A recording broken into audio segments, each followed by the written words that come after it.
Di atas gerobak toples puyuh rebus tersusun rapi dan baliknya berdiri seorang pria parubaya yaitu Pak Mahfud, pedagang keliling yang udah jadi langganan 1 RT.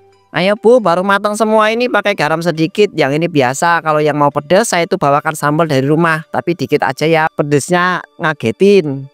Lah serius Pak Mahmud, telur bapak itu enak banget, empuk, gurih. Saya itu udah gak pernah beli dari tempat lain, takutnya keras. Telur bapak selalu pas matangnya. Iya bener, aku juga Pak, langganan dari dulu. Anak aku sampai nyariin loh kalau pagi-pagi gak lihat gerobak bapak. Padahal biasanya susah banget kalau disuruh makan. Alhamdulillah Bu, saya mah dagang begini aja, yang penting bersih, rezeki halal, bisa buat makan sehari-hari, gak muluk-muluk. Yang penting pelanggan itu balik lagi. Mama, wow, tadi ada Bu Sri nyariin katanya besok pagi mau pesan banyak buat acara tahlilan di rumahnya. Pak Mahfud harusnya nyetok lebih tuh. Wah iya tah, ya udah besok Bapak siapin lebih deh, telur kecil-kecil gini. Tapi kalau yang beli rame ya bisa nutup dapur deh. Mahfud, ini telur yang semalam itu ya? Ukurannya agak beda dikit, tapi tetap enak loh. Wah, malahan lebih empuk. Saya sempat ngira ini bukan telur puyuh. Ah bukan Bu, masih sama, paling beda ukuran dikit-dikit. Namanya juga dari peternakan yang berbeda, kadang dapatnya nggak seragam gitu. Ya udahlah, yang penting enak, nggak amis, matangnya juga pas. Apalagi kalau disandingin sama nasi uduk saya. Beh, laris dua-duanya. Ren, bantuin angkat toples dong. Lihat tuh Pak Mahmud, kelihatannya capek. Kamu jangan main HP terus. Siap Bu, ayo Pak, saya angkatin sekalian nanti antar sampai pangkalan ojek. Makasih ya Ren, kalau bukan karena kalian-kalian ini mungkin saya itu udah berhenti jualan dari dulu. 2 jam kemudian. Bu Sri baru selesai cuci tangan, tangannya masih basah waktu dia buka kantong plastik dari Pak Mahfud, isinya telur-telur kecil yang sudah dia pesan khusus dari pagi. Loh, ini kenapa yang ini warnanya agak aneh ya? Kayak keabu-abuan gitu kulitnya. Tapi ya udahlah, sayang juga kalau nggak dimasukin sekalian. Bu Sri, itu telurnya udah direbus belum? Aku mau bantuin kupasin kalau udah matang ya. Sekalian buat cemilan nanti sore nih. Udah hampir matang ini Win, bentar lagi tak angkat. Kamu bawa piring gede ya dari sana yang warna merah itu. Bu Sri mulai kupas satu persatu, tapi waktu satu telur terbuka Bu Sri sangat terkejut. Astaga Wina, lihat ini, kamu lihat. Ini bukan kuning telur, ini kayak ada bentuk tubuh. Ini apa ini Win? Itu bukan isi telur puyuh Bu, itu kayak ada kepala kecil. Ya ampun, itu bentuknya kayak ular Bu. Win, jangan bercanda ya, ini bukan waktunya bercanda. Ini bentuknya beneran kayak kepala, ada ekornya juga. Ini apa ya Allah? Ya ampun, astagfirullah. Ini bukan telur puyuh Bu, ini kayak telur binatang. Ini nggak normal, ini serem banget Bu. Bu, kita harus ngomong ke yang lain. Ini nggak bisa dibiarkan. Aku juga beli telur dari Pak Mahmud tadi pagi. Kalau semua kayak gini bisa bahaya Bu. Aku udah makan tadi 2 biji Win, tapi yang ini aku baru buka. Ya Allah jangan sampai aku kenapa-napa. Nggak apa-apa Bu, Ibu tenang dulu ya, kita cari tahu dulu. Tapi ini sih udah jelas banget, ini bukan telur puyuh. Ini kayak telur ular. Mereka kemudian pergi ke rumah Pak Mahfud. Di depan rumah Pak Mahfud beberapa orang berdiri dengan wajah tegang, di tangan Bu Sri toples berisi telur masih terbuka. Pak Mahmud, saya mau tanya, ini telur punya Bapak kan? Saya beli dari gerobak Bapak tadi pagi. Terus waktu saya buka, isinya bukan kuning telur, tapi ada embrio ular di dalamnya. Saya juga beli Pak, dan saya buang semuanya ke tong sampah barusan. Ini bukan soal rasa enak atau murah, ini soal kita makan sesuatu yang bahkan gak bisa kita jelasin. Ibu-ibu semua tenang dulu ya, saya juga bingung. Telur itu saya ambil dari langganan peternakan biasa. Saya tuh nggak tahu bisa kayak begitu. Saya tuh nggak tahu Bu, beneran. Pak, bentuk telurnya beda, ukurannya juga aneh. Tapi kok Bapak tetap jual? Masa Bapak nggak ngeh dari awal? Saya gak memperhatikan Bu, demi Allah. Saya itu gak niat menipu, saya pikir itu cuma variasi saja. Yang penting mateng dan bersih. Saya itu gak tahu ada isinya gitu. Anak saya hampir makan satu, Pak.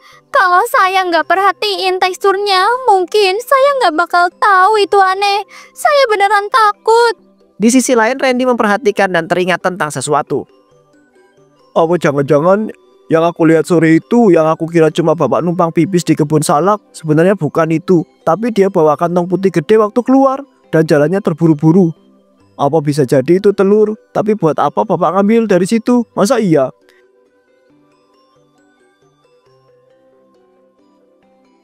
Suatu hari saat Pak Mahfud sedang pulang dari pasar, dia berhenti ketika melintas sebuah semak-semak.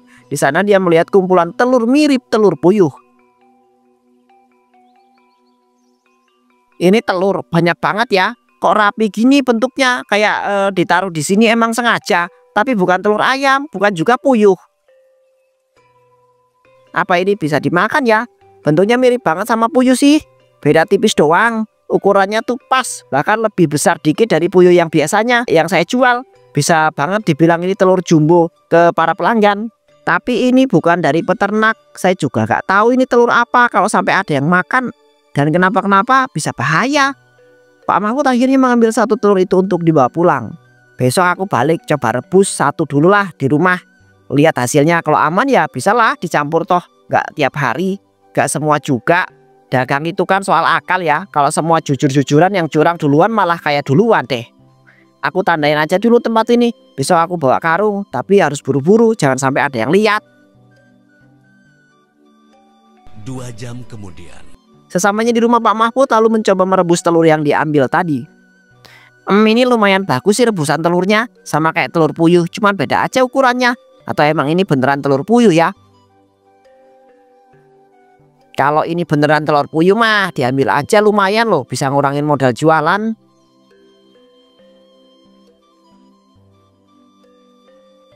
Keesokan harinya Pak Mahfud kemudian mengambil telur yang sudah ia tandai. Semoga gak ada yang lihat. Ambil semuanya, campurin dikit, gak semua gak bakal ketahuan deh. Masih hangat berarti ini baru, cocok dibuat besok, model aman, untung lebih. Bentuknya kayak puyuh, kulitnya doang beda. Tapi habis direbus juga orang itu nggak bakal sadar. Tak jauh dari situ Randy yang sedang berjalan ke warung melihat Pak Mahfud yang sedang melakukan sesuatu. Itu tadi kayak Pak Mahfud ya. Tapi ngapain masuk situ pagi-pagi banget? Gak bawa gerobak juga? Tuh ke reseknya kayak berat gitu. Apa jangan-jangan dia tuh ngambil daun salak buat bungkus atau apaan gitu ya? Tapi tumben aja biasanya langsung keliling pagi. Ini bukan curang, ini cuma cerdik. Atau yang penting orang itu makan kenyang. Gak usah tahu isinya dari mana, ya kan? Dagang tuh bukan soal jujur-jujuran, tapi siapa yang kuat tahan mulut dan tahan untung deh.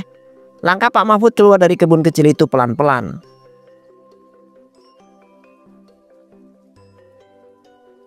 Setelah mendapatkan telur-telurnya dan merebusnya dan menjualnya ke para pelanggan seperti biasanya. Bu Sri, ini yang empuk ya, rebusannya pas 20 menit, gak kematangan. Saya tuh kasih bonus 1 biji deh buat yang langganan lama. Waduh, wanginya pas banget. Nih ya Pak, saya itu suka banget sama tekstur telur Bapak. Gak amis, melembut juga. Anak-anak doyan banget sama telur Bapak. Pak Mahmud, ini tiap hari telurnya makin bagus ya. Sekarang ukurannya gede-gede banget. Saya malah sampai mikir ini puyuh jenis baru apa gimana. Namanya juga rezeki Bu, kadang dapat yang isinya banyak, kadang kecil-kecil. Saya itu ambil dari 2 tempat sekarang, biar stok itu nggak putus. Pak, saya titip 2 bungkus ya buat cemilan sambil ngeteh nanti sore. Ini telurnya beneran bikin nagih, gurih juga. Ini beda dari biasanya Pak. Ya alhamdulillah kalau cocok Bu, yang penting puas. Saya itu juga semangat terus dagang. Jangan-jangan nanti Pak Mahmud buka cabang nih, telur puyuh legendaris. Bikinan tangan Pak Mahmud bukan sembarang rebusan. Saya pernah coba beli di lapak sebelah, tapi bumbunya beda banget. Kalau telur Bapak itu dalamnya kayak ada rasa gurih alami gitu loh. Itu mungkin karena saya itu rebusnya pakai air daun salam, sedikit rempah biar nggak amis. Resep kecil-kecilan aja, gak ada yang rahasia. Tapi beneran ya Pak, ukuran ini makin gede. Ini pasti bukan telur puyuh biasa kan? Atau Bapak mulai ternak sendiri juga? Nggak Bu, saya itu belum mampu ternak. Tapi memang akhir-akhir ini saya itu nemu tempat baru yang telurnya unik. Alhamdulillah sih cocok buat jualan. Oh iya Pak, kemarin saya kasih-kasih juga ke tetangga dan mereka malah minta dibeliin. Bapak, kapan-kapan bikin versi pedas manis dong buat yang doyan rasa nendang. Bisa banget Bu, saya itu lagi eksperimen bikin bumbu baru juga kok. Tapi pelan-pelan ya, saya itu sendirian soalnya, gak ada yang bantuin masak. Entar kalau harganya naik, jangan lupa sama kita ya Pak Mahmud yang pernah jadi pelanggan Bapak. Enggak lah Bu, saya itu malah senang punya pelanggan tetap. Asal kalian itu masih percaya, ya saya juga bakal terus jaga kualitas deh. Gak satu pun dari mereka yang tahu telur yang mereka beli asalnya dari mana. Malam harinya saat Pak Mahmud sedang merebus telur untuk dagang besok. Ini sih udah kayak tambang emas deh, asal gak kebongkar aja. Lihat tuh warnanya makin mirip, kalau dicampur kagak bakal ketahuan. Cuma tadi siang tuh ada ibu-ibu nanya, katanya kok rasanya beda daripada biasanya. Aku bilang aja telurnya lagi musim ganti pakan, aman lah. Kalau aku tuh terus-terusan begini, wah bisa beneran naik untungnya deh, gede banget. Pak Mahmud sambil menghitung untung yang dia dapatkan. Yang penting gak ada yang sakit, gak ada yang komplain. Aku itu masih kasih yang bersih, direbus mateng, telur ya telur, kenyang ya kenyang. Aku simpen di sini aja dulu deh. Nanti malam aku itu pindahin ke ember dalam. Kalau disimpan di luar bisa dilihat anak-anak kecil.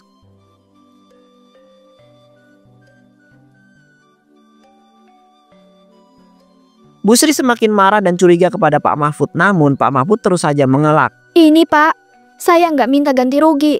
Saya nggak marah, tapi saya cuma mau nanya, ini telur dari mana? Saya sampai muntah tadi. Lihat bentuknya aja, udah nggak kuat. Saya sudah bilang Bu, itu bukan dari saya langsung. Saya itu ngambil dari peternak langganan. Saya juga nggak ngerti kok bisa ada isi kayak begitu. Kalau saya sih nggak sakit Pak, tapi saya jijik setengah mati. Jangan-jangan yang kemarin juga bukan telur puyuh ya? Kita semua udah makan itu loh tiap hari. Iya Pak, saya beli buat anak saya tiap pagi. Terus baru sekarang tahu ada telur puyuh begini. Ini bukan soal racun, ini soal jijik dan gak manusiawi. Pak, saya nggak nuduh. Tapi kalau benar ini telur dari tempat yang gak jelas, Bapak harus berhenti jualan. Ini udah nggak bisa diterusin lagi. Pak, kemarin saya itu lihat Bapak keluar dari kebun dekat rumah Ibu Ika. Bapak bawa kresek putih, jangan bilang itu. Itu bukan buat telur. Itu saya ngambil daun salak buat bungkus lontong. Tak ada urusan sama dagangan, demi Allah. Ibu-ibu saya janji ya, mulai besok saya itu stop dulu jualan. Saya cek lagi semua stok saya. Saya juga gak mau anak-anak makan barang-barang kayak gitu. Bukan soal janji Pak, kita udah terlanjur. Rasa jijik itu nggak akan hilang cuma gara-gara Bapak bilang maaf. Ini bukan telur ayam kampung yang salah rebus loh. Saya bener-bener gak nyangka Pak. Soalnya Bapak kelihatan jujur. Tapi kalau ini beneran Bapak yang nyampur, itu kejam banget Pak. Walaupun gak bikin sakit, rasanya kayak ditipu. Ya udah Pak, kalau Bapak nggak mau ngaku, kami cek langsung aja di rumah Bapak. Apa yang aku lihat kemarin sore itu beneran telur dari kebun. Apa benar-benar itu ya? Gila, berarti semua ini udah direncanakan dari lama deh. Saya cuma pengen dagang Bu, saya itu cuma pengen hidup. Eits, jangan masuk ke rumah saya ya. Beberapa warga sudah kesal dan langsung masuk sambil dorong pintu. Wajah mereka gak lagi ragu. Ya ampun, itu apa Pak? Itu yang disimpan di pojokan. Jangan bilang itu stok telur dagangan Bapak. Astagfirullah. Oh, ini bukan telur puyuh. Ini banyak banget. Ada yang gerak. Ya Allah. Tiba-tiba semua telur yang itu kemudian menetas dan ternyata Pak, ini udah netas. Coba lihat. Ada anak ular kecil bergerak di bawah plastik. Ya Allah, ini bukan bahan jualan. Ini kandang dosa. itu saya belum sempat buang, saya itu belum sempat bersihkan, itu bukan buat dijual. Tapi tempatnya nyampur Pak, campur sama telur beneran. Bapak ini udah gak tahu lagi mana yang puyuh, mana yang ular. Saya udah makan ini Pak. Saya udah kasih ke anak saya. Telur yang warnanya sama kayak gini, ini nggak bisa dimaafin. Saya udah bilang baik-baik, tapi Bapak tetap ngeles. Ternyata beneran nyimpan ini semua di rumah. Ini bukan dagang lagi Pak. Ini dosa. Ini bukan cuma kecurangan. Ini kejahatan. Anak ular Pak, bayangin kalau netas, ini dilepasnya kemana? Bapak bilang itu usaha, tapi ini mah kayak pelihara setan buat dibagi ke warga. Ini jijik, gak masuk akal Pak. Saya cuma mau nyambung hidup, saya itu gak nyangka sampai kayak begini. Sampai ada yang mati pun Bapak juga bakal bilang gak sangka. Udah Pak, cukup. Kami gak mau lihat Bapak dagang lagi. Keluar dari kampung ini Pak, sebelum dosa Bapak nyebar lebih luas di desa ini. Kami udah cukup sabar selama ini. Dulu kami bela Bapak, kami kira Bapak cuma jualan jujur. Tapi sekarang ternyata Bapak bawa racun buat kampung ini. Lihat nih, lihat isinya, masih banyak yang belum netes. Jangan-jangan ini semua mau Bapak jual juga ya? Gak ada otak. Saya gak tahu harus gimana lagi. Saya terdesak. Saya pikir gak bakal sejauh itu. Orang susah banyak Pak, tapi nggak semua milih jalan gelap. Bapak sengaja, Bapak tutup-tutupin. Dan sekarang kami nggak bisa tinggal diam. Gak ada yang bisa jamin kita belum makan anak ular Pak. Gak ada. Itu bukan cuma salah, itu menjijikan. Bapak pikir Bapak itu bisa lolos. Ini bukan urusan dagang, ini urusan nyawa. Kita gak bisa tunggu sampai ada yang mati buat bertindak. Saya itu bakal laporkan ini semua ke polisi. Ayo semuanya, kita lapor aja. Percuma kita gebukin orang kayak dia. Satu demi satu warga keluar dari dapur kecil itu untuk melaporkan kejadian itu ke kantor polisi. Setelah para warga pergi, Pak Mahfud mulai menyesali perbuatannya. Aku nggak bunuh siapa-siapa, gak racunin orang, cuma nyari jalan keluar aja. Cuma dagang, tapi kenapa rasanya kayak aku itu udah masuk liang kubur sekarang ya? Gak ada yang ngerti, rasanya dihina, dianggap lemah. Aku cuma mau nunjukin aku itu bisa sukses juga. Meski gak sekolah tinggi, gak punya toko besar. Enggak lah, aku cuma bosan hidup pas-pasan terus. Sekali aja aku itu pengen nikmatin hasil keringat aku sendiri. Itu apa itu salah? Dan tiba-tiba saja seekor siluman ular besar kemudian muncul. Astagfirullahaladzim, ya Allah, itu apa ya? Gede banget ya Allah, jangan bilang ini ularnya.